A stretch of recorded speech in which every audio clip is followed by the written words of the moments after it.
Before I begin, I want to ask you, if you enjoy these real, raw stories, please subscribe to my channel and share your thoughts in the comments. Your support means everything and helps me keep telling these stories. It started with a single email, the kind of message you never expect to ruin your life. But there it was, sitting in my inbox at 7:32 a.m. on a Tuesday. The subject line was vague. Monthly update, everyone included. Normally, I wouldn't even open it, but something made me click. And that's when I saw it. Lines of text I wasn't supposed to see. My wife, Sarah, and someone named Daniel, exchanging words that were far too intimate, far too knowing. The professional update was a cover, a facade. The words between them weren't about reports or meetings. They were about each other. Plans to meet, expressions of longing, private jokes meant to exclude me. I dropped my coffee. My hand shook so badly that I couldn't even finish the mug. The bitterness of the drink mingled with a bitter taste in my chest I couldn't swallow. I read and reread the email, hoping, praying that somehow it was a mistake, that my mind was playing tricks on me. But deep down, I knew it wasn't. The next few days were a blur. I wanted to confront her immediately, to demand the truth, but something held me back. I watched her carefully, noting the little signs I had ignored for months. Missed calls she brushed off as work emergencies. Texts she snatched away when I entered the room. Late nights at the office, she suddenly insisted, were mandatory. I kept asking myself, am I overreacting? Am I imagining things? The voice in my head was relentless, and part of me wanted to trust her. Part of me feared what I already knew. Then the subtle evidence began to mount. Her perfume on her clothes after work dinners. The way her smile lingered when she got a message, as if the words on the screen mattered more than anything else. I started noticing gaps in our memories, small inconsistencies in her stories. One evening, I found her phone unlocked on the counter. I promised myself I wouldn't look, but curiosity was too strong. I hesitated, heart hammering. When I finally checked, the truth I had been sensing hit me like a freight train. There were texts, photos, plans, proof of the affair I had been dreading. I felt sick. Not just sick, betrayed in every cell of my body. Every memory of our mornings together, every dinner, every laugh, suddenly carried an undertone of lies. My mind spiraled.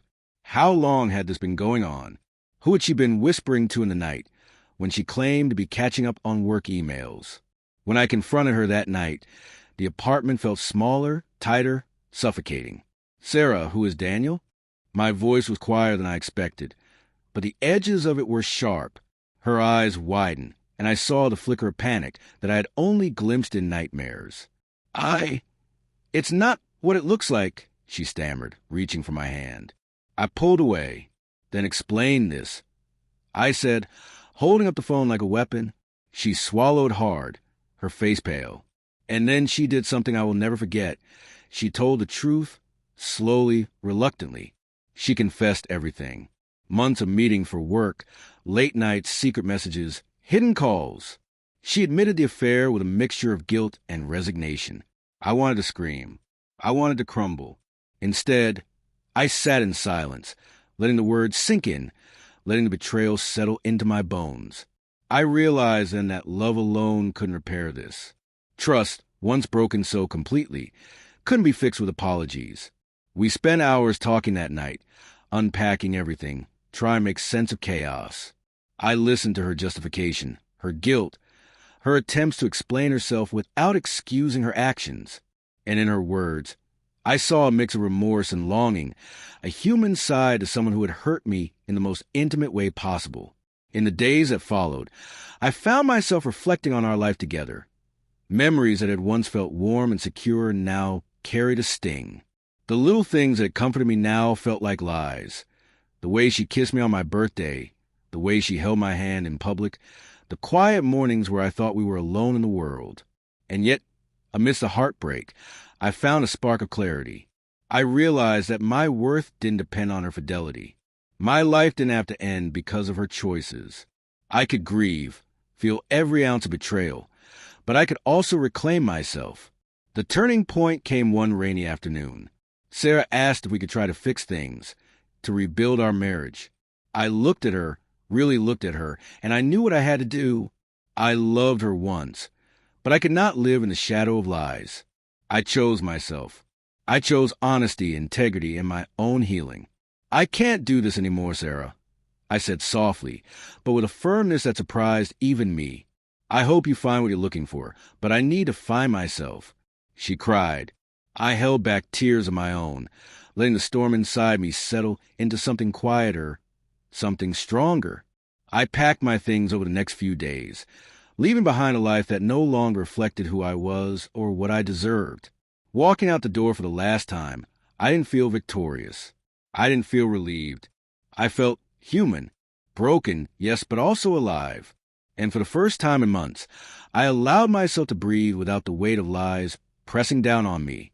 Now, months later, when I look back on that email, the one that changed everything, I don't feel anger anymore. I feel clarity. Pain is temporary. Respect for myself is permanent. And though the heartbreak lingers, I've learned that surviving betrayal doesn't mean forgetting.